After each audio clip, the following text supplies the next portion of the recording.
नमस्कार दोस्तों, आपका स्वागत है हमारे यूट्यूब चैनल में entering monk at UP PCS में। तो आज डेट है जो है 6 अक्टूबर 2023 और हम यूपी पीसीएस 2024 को टारगेट करते हुए द हिंदू के या जो भी न्यूज़ आर्टिकल्स आ रहे हैं उनको हम एनालाइज कर रहे हैं अपने मेंस के पर्सपेक्टिव से। ठीक है, प्री के पर्सपेक्टिव से नहीं कर रहे हैं, क्योंकि आपको पता है कि पीसीएस प्री में अगर हम आपने प्रीवियस ईयर क्वेश्चन पेपर्स देखे होंगे तो जो पीसीएस प्री में करेंट्स होता है वो वन लाइनर होता है और वो आपको किसी भी जो कोचिंग की मैगजीन्स होती हैं उनसे कवर हो जाता है और लास्ट में जब दृष्टि आती है और जो घटनासार आती है उससे कवर हो जाता है। ठीक है, तो फिलहाल यही हम मुझे बताना था कि हम लोग जो है एडिटोरियल जो डिस्कस कर रहे हैं वो मेंस के पर्सपेक्टिव से कर रहे हैं।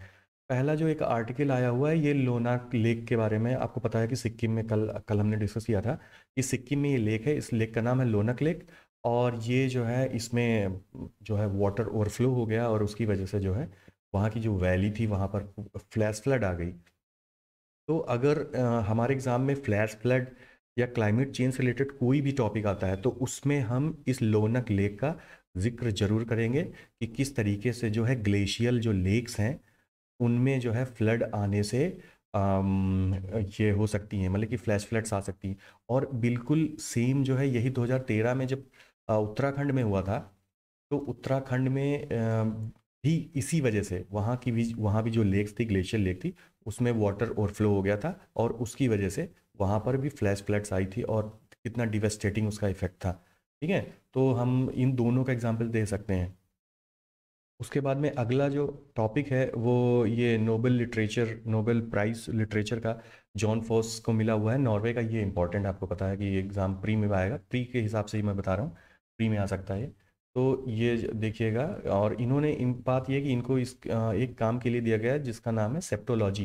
इनका वर्क जो है सेप्टोलॉजी है और इसकी खासियत ये है कि इन्होंने जो है 1250 पेज लिखे हुए हैं लेकिन बिना किसी फुल स्टॉप के। तो बहुत बड़ी बात है। अब हम आ जाते हैं अपनी जो हमारी एडिटोरियल्स हमको डिस्कस करनी, और कोई इतनी इंपॉर्टेंट न्यूज़ नहीं है फिलहाल। तो ये हमारा एडिटोरियल का पेज।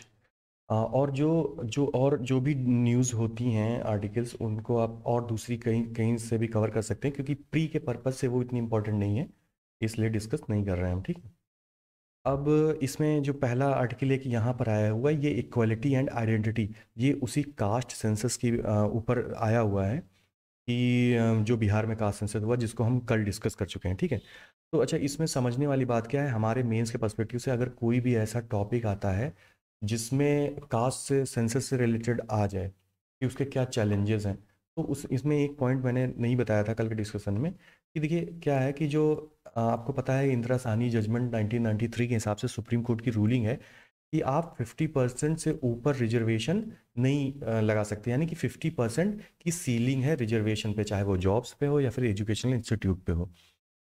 अब देखिए इन कास्ट सेंसस में क्या होता है कि जैसे बिहार के कास्ट सेंसस का एग्जांपल ले लें तो वहाँ पर फाइंडिंग्स में आया हुआ है कि 63% जो है वहाँ पर ओबीसी ओबीसी जनसंख्या है वहाँ की। तो आप सपोज करिए कि जैसे बिहार के मुख्य जो पूर्व मुख्यमंत्री थे लालू प्रसाद जी, उनका कहना है कि जिसकी जितनी भागीदारी उसकी उतनी हिस्सेदारी। ठीक है, तो अगर 63% बैकवर्ड क्लासेस हैं, एक्सट्रीम बैकवर्ड क्लासेस हैं, तो एक हिसाब से तो 50% वाला जो सीलिंग है वो ब्रीच हो जाएगी।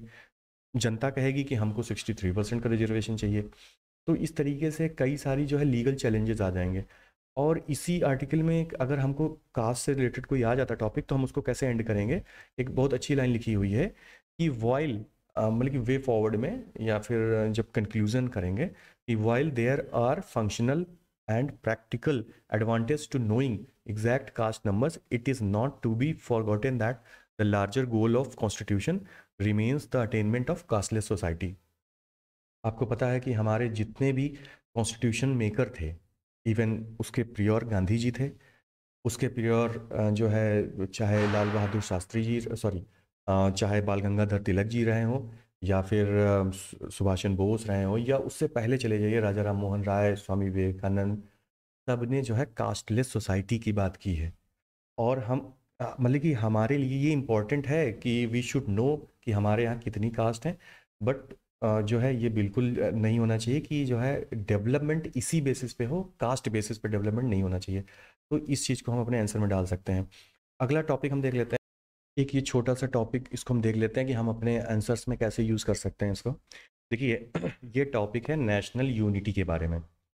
तो अगर कोई ऐसा क्वेश्चन आता है जिसमें बात होती है कि हमारी जो यूनिटी है उसको क्या क्या चैलेंजेस हैं, ठीक है, और तो फिर हम उसमें अपना जो है इसमें historical point of views, historical examples देख सकते हैं कि क्या क्या चैलेंजेस थे हमारी सोसाइटी में यूनिटी को लेकर और उनको कैसे टैकल किया जा सकता है, ठीक है, और कौन कौन सी हिस्टोरिकल इंसिडेंट्स हुई हैं। बात समझ गए। अब हम देखते हैं। देखिए हमको पता है कि इस इन्होंने बताया अकॉर्डिंग टू राइटर जो यूनिटी है वो थ्री डायमेंशनल अप्रोच है। उसमें पहले डायमेंशन में आता है कि कास्ट, ठीक है, harmony and justice among the caste, ठीक। दूसरी आता है harmony and justice among the religion, और तीसरा आता है harmony and justice among the regional identities, ठीक है। ये रिलीजन हो गया और ये हो गया रीजनल। तो अब देखिए इसको समझिए। Caste society, justice and harmony in the caste, मतलब कि जो हमारी हिंदू सोसाइटी में या फिर कोई भी रिलीजन हो वो डिफरेंट कास्ट एंड सब कास्ट में डिवाइडेड है। तो एक ऐसा सिस्टम होना चाहिए जिससे ये कास्ट जो है इंटीग्रेट हो जाए मेन स्ट्रीम में। रिलीजन जैसे हिंदू मुस्लिम यूनिटी रहनी चाहिए। तीसरा रिलीजन कहने का मतलब, सॉरी, रीजनल कहने का मतलब लिंग्विस्टिक हो, एथनिक हो, जैसे मराठी और हिंदी स्पीकिंग, ठीक है।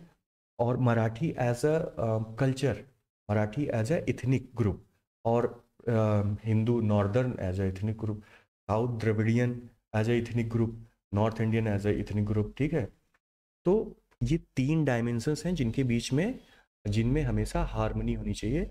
अब इसके एग्जांपल्स क्या दिया जाता है? फॉर एग्जांपल कास्ट के लिए, कास्ट के लिए आपको पता है कि गांधी जी ने कास्टलेस सोसाइटी की बात की, ठीक है। उन्होंने इसके लिए हरिजन पत्रिका भी निकाली, हरिजन सेवक संघ की भी स्थापना की। साथ ही साथ 1932 में जब रामसे मैकडॉनल्ड ने कम्युनल अवार्ड लागू किया था। कम्युनल अवार्ड में क्या होता था आपको पता है कि जैसे मान लीजिए शेड्यूल कास्ट के किसी बंदे को सेंट्रल लेजिस्लेटिव असेंबली उस टाइम पे होती थी, जैसे अपने यहाँ इस टाइम पार्लियामेंट होता है, उस टाइम पे सीएलए होता था।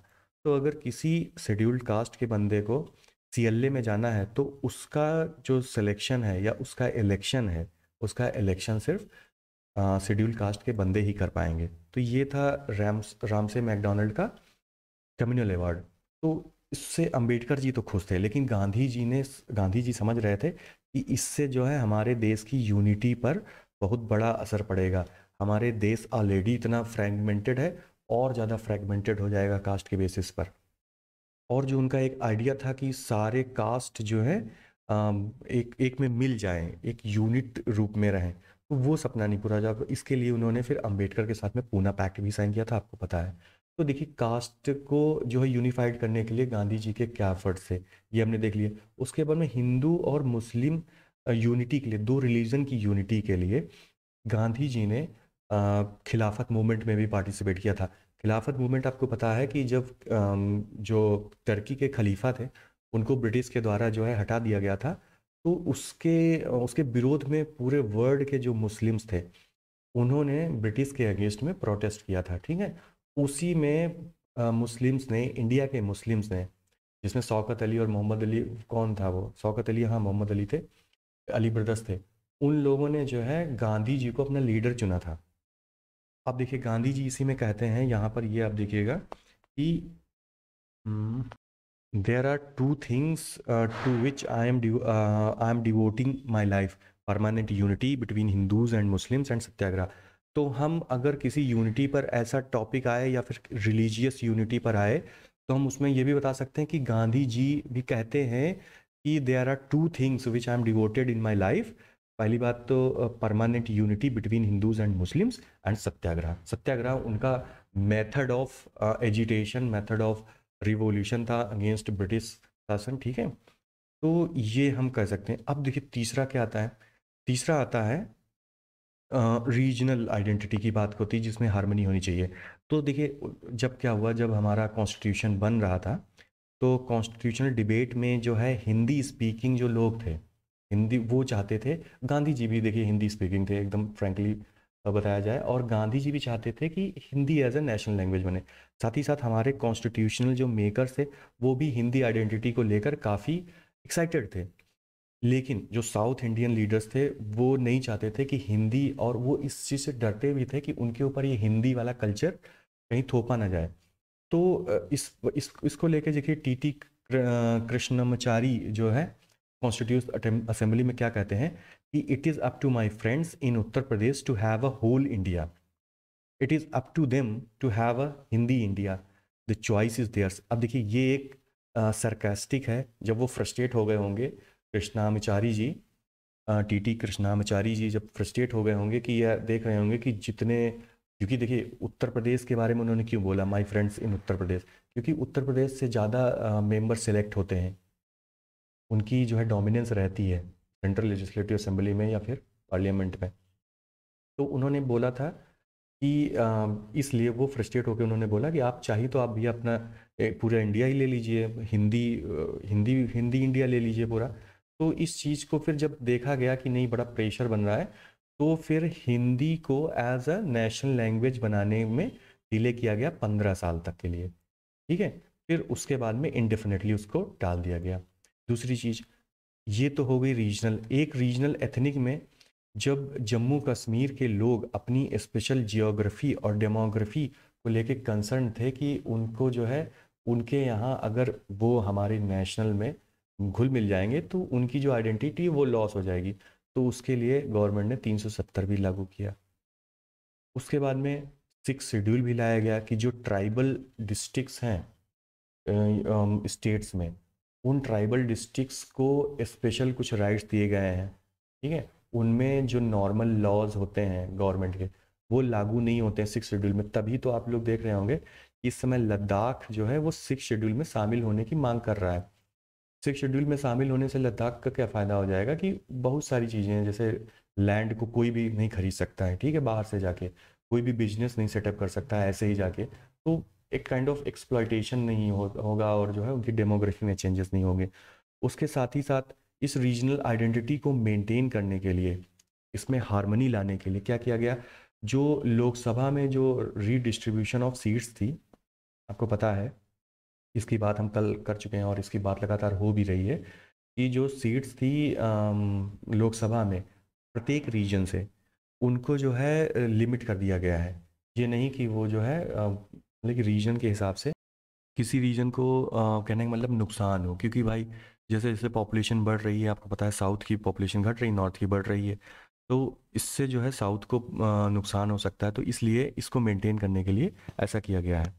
तो इस टॉपिक में बेसिकली यही था, तो हम समझ गए हैं कि जो है अगर कोई भी यूनिटी से रिलेटेड टॉपिक आएगा तो हमें 3 डायमेंशनल व्यू पे डिस्कस करना है। आगे चलते हैं।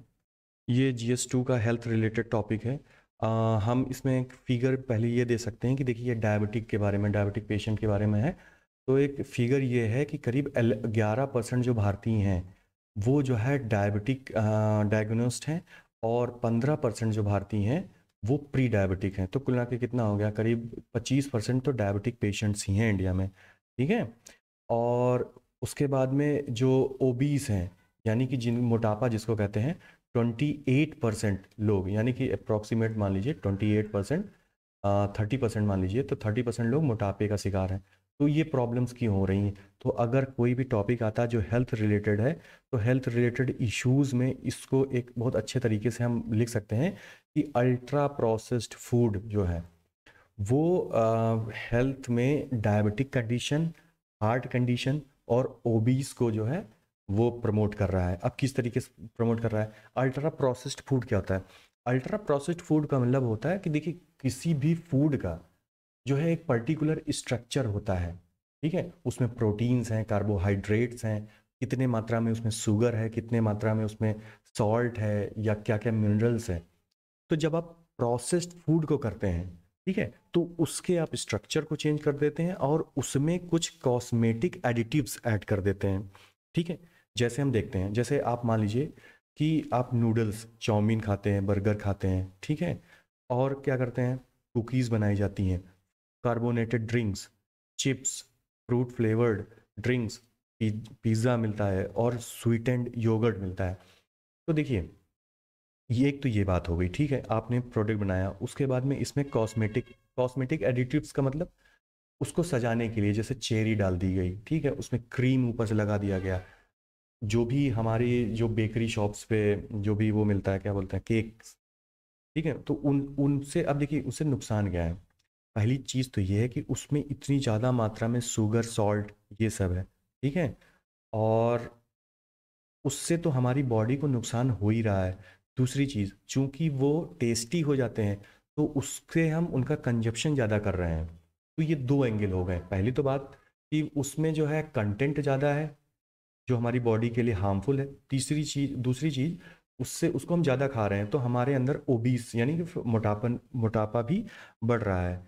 तो यही बताया जाता है कि अगर किसी बंदे की डाइट में अगर 4 टाइम्स अल्ट्रा प्रोसेस्ड फूड सर्व किया जा रहा है एक दिन में, तो मतलब कि बहुत ज़्यादा चांसेस हैं कि वो बंदा जो है ओबीस हो जाएगा, ठीक है, और ओबीस होने के बाद में डायबिटिक हो जाएगा और फिर ये हार्ट अटैक को लीड करेगा, ठीक है।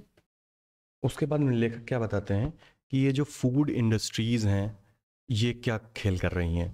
देखिए जो हाई इनकम कंट्रीज़ हैं वो पिछले 20 साल से जो है शुगर स्वीटेंड जो रिलेटेड बेवरेजेस होते हैं, फूड्स होते हैं, उनका कंजम्पशन उन्होंने बहुत कम कर दिया है। ये कभी भी आप जब भी कोई मूवी देखिए या कुछ भी देखिए तो उसमें आपको वो कहीं ना कहीं जो है ज़रूर बोलते हुए दिखेंगे कि जो है शुगर रिलेटेड जो है जितने भी बेवरेजेस हैं उनको वो खाते नहीं हैं, ठीक है।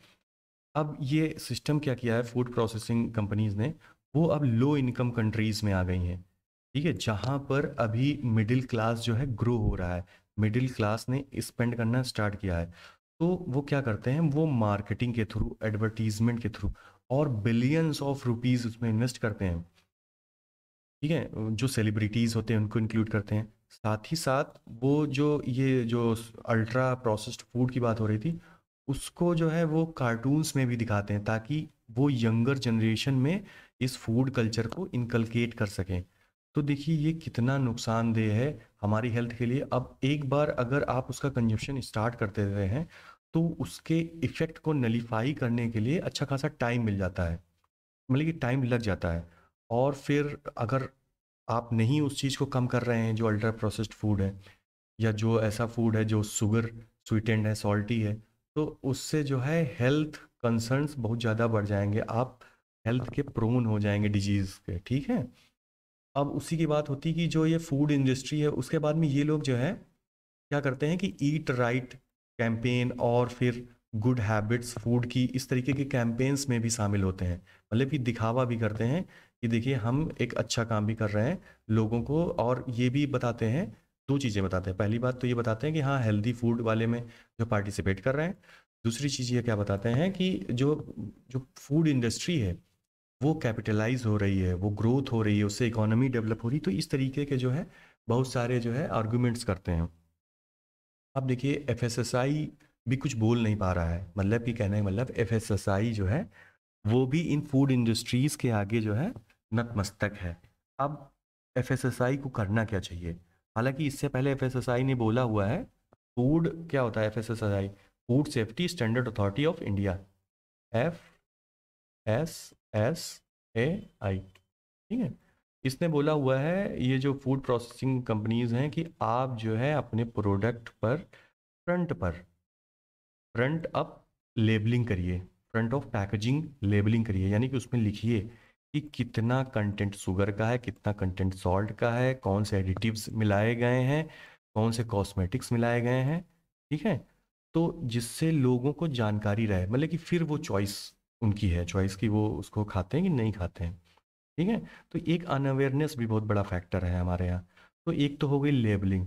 दूसरी चीज़, जो एफएसएसआई है उसको मार्केटिंग पर स्ट्रिक्टली प्रोहिबिट करना चाहिए कि जितने भी अल्ट्रा प्रोसेस्ड फूड हैं जिसकी वजह से हेल्थ कंसर्न हो सकते हैं उनकी मार्केटिंग ना होने पाए, ठीक है। उसके बाद में यानी कि मार्केटिंग हो गई और पैकेजिंग हो गई, इन दोनों चीज़ों को ध्यान में रखना चाहिए। और तीसरी चीज़ है कि जो हेल्दी फूड के बारे में अवेयरनेस फैलाई जाए, जो पैकेज्ड फूड हो उसमें वार्निंग किया जाए, ठीक है। तो वार्निंग दिया जाए, मतलब कि कंटेंट की डिटेल्स तो बताई ही जा रही हैं, उसके बाद में लेबलिंग किया जाए, लेबलिंग में होगा कि आप बताएंगे कंटेंट को, वार्निंग में होगा कि वार्निंग में बताएंगे कि ये हार्मफुल है, और उसके बाद में मार्केटिंग को जो है बैन कर देना चाहिए बिल्कुल ऐसे फूड्स को। ठीक है। और बताया जा रहा है कि जो infant milk substitutes feeding bottles and infants food act flattened the growth of commercial baby food. तो बेबी फूड के लिए जो है ये एक्ट पब्लिश किया गया था, infant milk substitutes feeding bottles and infant foods act. तो इसकी वजह से जो बच्चों के लिए जो फूड्स प्रोवाइड हो रहे थे उसको भी कंट्रोल किया गया। तो इसकी पीडीएफ है, जो ये समरी इसकी मैंने बनाई हुई है, ये यहाँ पर है, ये आपको टेलीग्राम चैनल पर मिल जाएगी। ठीक है। अब आगे अगला एक बस यही टॉपिक थे, आगे एक दो टॉपिक छोटे छोटे डिस्कस कर लेते हैं। एक एंटी रैगिंग से रिलेटेड था, जो कि अभी आया था कि यूपी में जो है बहराइच ज़िले के जो सुहेलदेव मेडिकल कॉलेज है, तो उसमें बहराइच के इस मेडिकल कॉलेज से 4 लोगों को, 4 बच्चों को, छात्रों को, सीनियर छात्रों को निकाला गया एंटी रैगिंग में। और एंटी रैगिंग की वजह से जाधवपुर में अभी डेथ हुई बच्चे की। तो होती रहती है इस तरीके की घटनाएं, तो आपको पता होना चाहिए कि एंटी रैगिंग के बारे में या फिर एजुकेशन में प्रॉब्लम से रिलेटेड के बारे में आता है। क्योंकि एंटी रैगिंग से क्या होता है, सॉरी रैगिंग से क्या होता है, रैगिंग में क्या होता है कि छात्र की जो साइकोलॉजी है, कई बार वो जो है अपनी एजुकेशन को ड्रॉप आउट कर देते हैं, उनका जो बिहेवियर जो है वो चेंज हो जाता है, वायलेंट हो सकते हैं, तो सोसाइटी के लिए जो है नुकसान हो सकता है। ठीक है। तो ये एजुकेशन में रैगिंग का जो एक निगेटिव रोल है, इसके बारे में आपको पता होना चाहिए। तो उसके लिए सुप्रीम कोर्ट की गाइडलाइंस क्या हैं 2011 की। केस हुआ था विश्व जागृति केस। ठीक है। इस केस के मुताबिक जो सुप्रीम कोर्ट ने डिफाइन किया कि रैगिंग क्या है। सुप्रीम कोर्ट रैगिंग को एक मीनैस बताता है। मीनैस मतलब होता है एक खतरनाक बीमारी। ठीक है।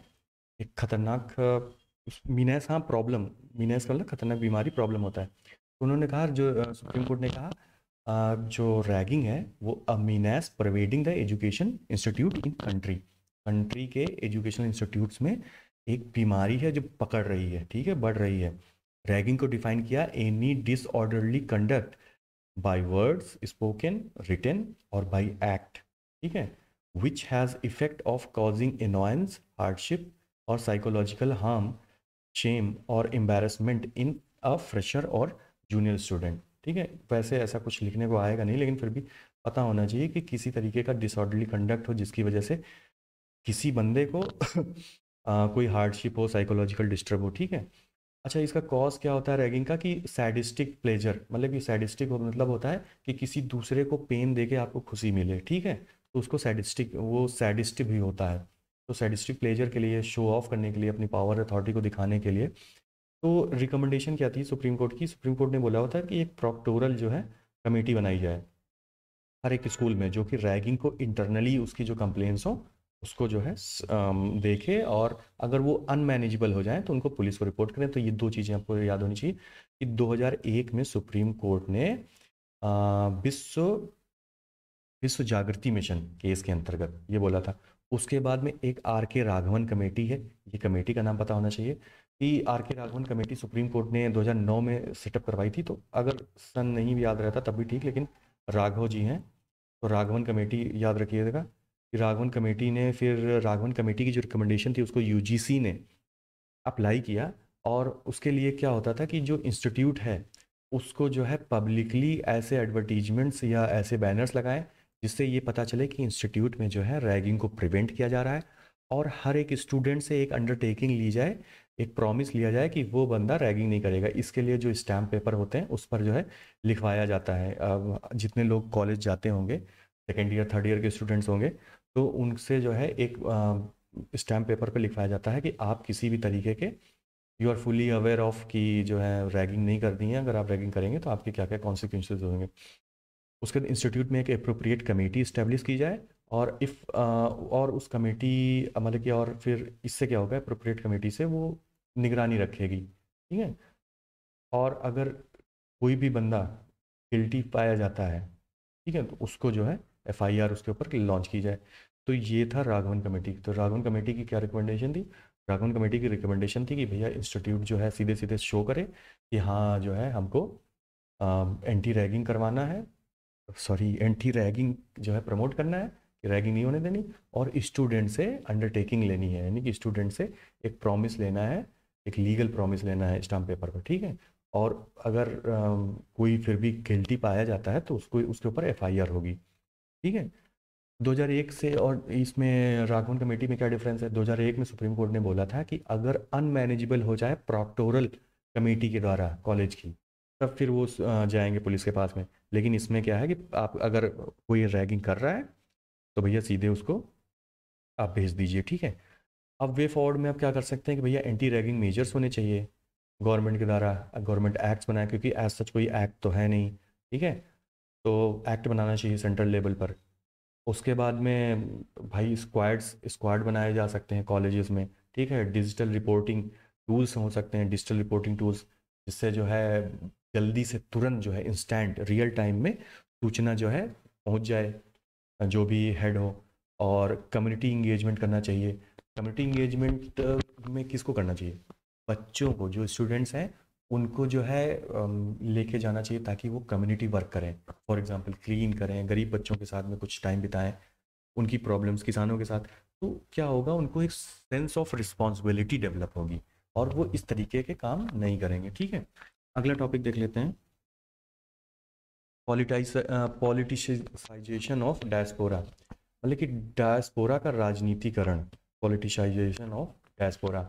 तो आपको पता है कि डायस्पोरा जो है GS2 में टॉपिक है और आता ज़रूर है डायस्पोरा। इस बार का क्या आया था यूपी पीसीएस में कि जो डायस्पोरा है वो किस तरीके से इंडिया को स्ट्रांग बनाने में हेल्प कर रहा है एट ए ग्लोबल स्टेज, ठीक है। इससे इंडिया की जो निगोशिएशन स्किल्स हैं डिप्लोमेसी में, वो इंक्रीज हो रही हैं इस डायस्पोरा की वजह से, इसकी बात हो रही थी। तो एक काइंड ऑफ ये पॉलिटिसाइजेशन ही तो है डायस्पोरा का, कि हम डायस्पोरा का लाभ उठा रहे हैं।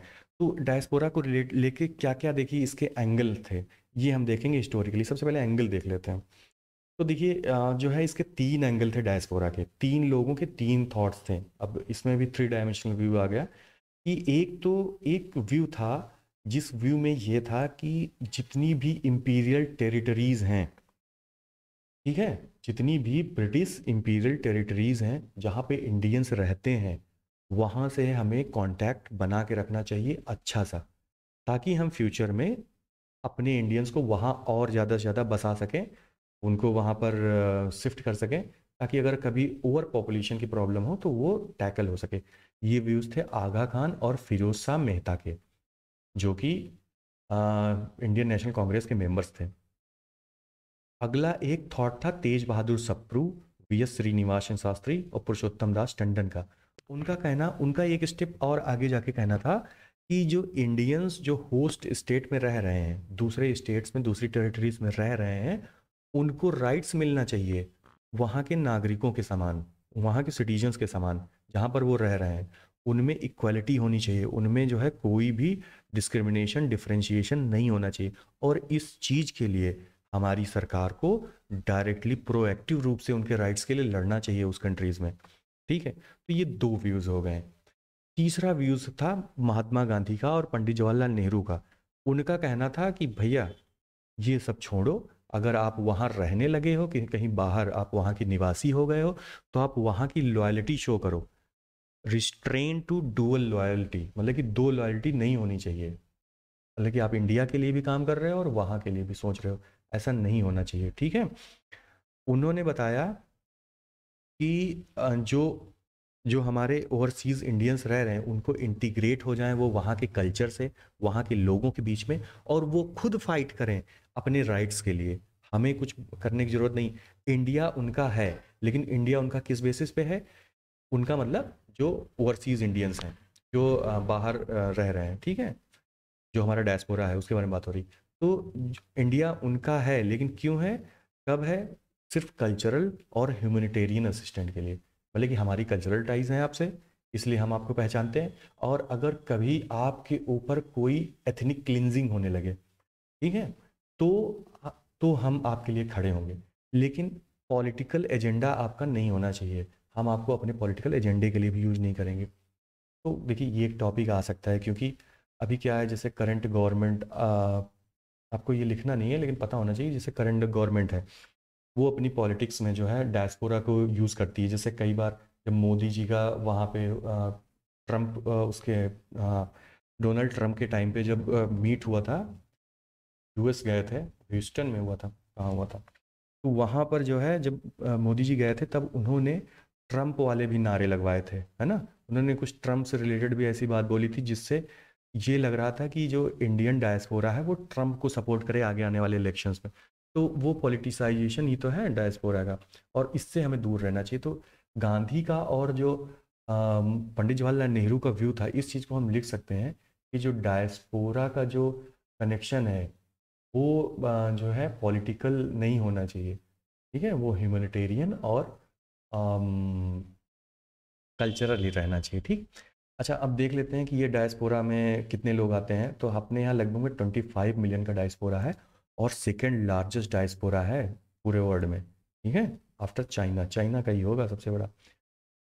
डायस्पोरा में क्या होता है, एनआरआई होते हैं, आपको पता है कि नॉन रेजिडेंशियल इंडियन, जो लोग जाते हैं यहाँ से काम करने के लिए, ठीक है, पर्सन ऑफ इंडियन ओरिजिन और ओवरसीज सिटीजन्स ऑफ इंडिया, इन दोनों को फिलहाल मर्ज कर दिया गया है। लेकिन ये आप समझ लीजिए कि पर्सन ऑफ इंडियन ओरिजिन मतलब कि जो है जो लोग बाहर रह ही रहे हैं परमानेंट, वो वहीं के सिटीजन्स हैं, इंडिया से कोई मतलब नहीं है, ठीक है, लेकिन इंडिया में ओरिजिन है उनका।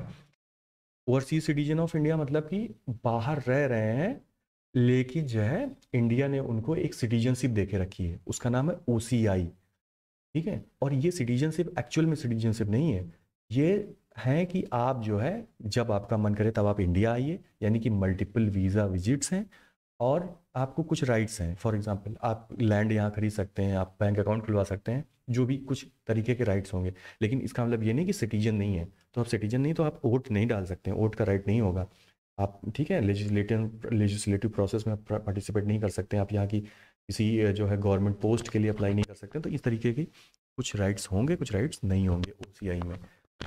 अब देखिए डायस्पोरा का काम क्या है, ये हमको पता होना चाहिए अगर आएगा तो। डायस्पोरा डिप्लोमेसी की जो अभी हमने बात की, ठीक है, डायस्पोरा रेमिटेंस भेजता है।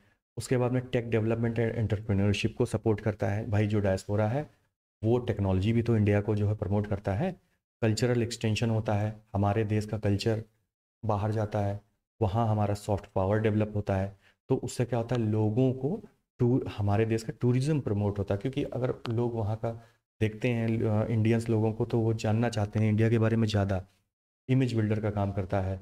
अगर अच्छे हमारे इंडियंस बाहर हैं तो उससे हमारी इंडिया की इमेज और अच्छी होती है, पता चलता है कि इंडियंस बहुत मेहनती होते हैं। सरकार ने इसके लिए क्या किया हुआ है, 2003 ऑनवर्ड जो है प्रवासी भारतीय दिवस मनाया जाता है, प्रवासी भारतीय सम्मान अवार्ड दिया जाता है, ठीक है। ओवरसीज सिटीजनशिप ऑफ इंडिया 2005 में लागू की गई। उसके बाद में नो इंडिया प्रोग्राम चालू किया जा रहा है। इस तरीके के बहुत सारी जो है चीज़ें, 3 वीक ओरिएंटेशन प्रोग्राम, जिसमें ये आप लोग देखते रहिएगा। उसके बाद में इश्यूज रिलेटेड टू क्या है कि भाई कल्चरल प्रॉब्लम्स हैं, वो जाते हैं वहाँ पे तो किसी दूसरी कंट्री में, होस्ट कंट्री में, तो वहाँ से जो है कई बार कल्चरल टेंशन्स हो जाती हैं। फॉर एग्जांपल इंडिया की और फॉर एग्जांपल ऑस्ट्रेलिया में हुआ, ऑस्ट्रेलिया के जो है आप एग्जांपल को लिख सकते हैं, ठीक है। उसके अंदर कॉन्सुलर एंड अदर इश्यूज। तो अब ये जो बंदे हैं डायस्पोरा है, इनको क्या होता है कि कई बार जो है ब्राइब, इलीगल ब्राइब मांगी जाती है इनसे, अगर कोई सामान या इनकी एंट्री के लिए, इनके वीज़ा प्रोसेस के लिए, तो इससे कई तरीके की इस तरीके की शिकायत आती रहती है। इनकी डिमांड है कि डुअल सिटीजनशिप दी जाए, कहने का मतलब हमको इंडिया की भी सिटीजनशिप दी जाए और जो है जिस कंट्री में निवास करते हैं वहाँ की भी। तो ये तो पॉसिबल खैर है नहीं अभी तक, क्योंकि ये जो हमारी फाउंडर हैं, ठीक है, हमारी कंट्री के फाउंडिंग फादर्स हैं, वो भी ड्यूअल लॉयल्टी को जो है सपोर्ट नहीं करते हैं। उसके threat to security, for example इनकी सिक्योरिटी को मिडिल ईस्ट में जब ये काम करने जाते हैं तो देखते हैं कि मिडिल ईस्ट में इनके ऊपर अटैक्स हो रहे हैं, ठीक वही चीज़ है। उसके बाद में थ्रेट टू एम्प्लॉयमेंट, क्या होता है कि कई बार लोकल लेवल पे जो यूनियंस होते हैं वो जो है ऐसा मुहिम चला देते हैं जिसकी वजह से लोकल लोग, जो इन लोगों के एम्प्लॉयमेंट मिलने में इनको प्रॉब्लम होने लगती है। तो इस तरीके की चीज़ें को जो मिनिस्ट्री ऑफ एक्सटर्नल अफेयर्स है वो भी देखता है। तो फिलहाल यही टॉपिक थे। Thank you so much, have a good day. और जो भी हो आप कमेंट कर सकते हैं, बता सकते हैं। Thank you.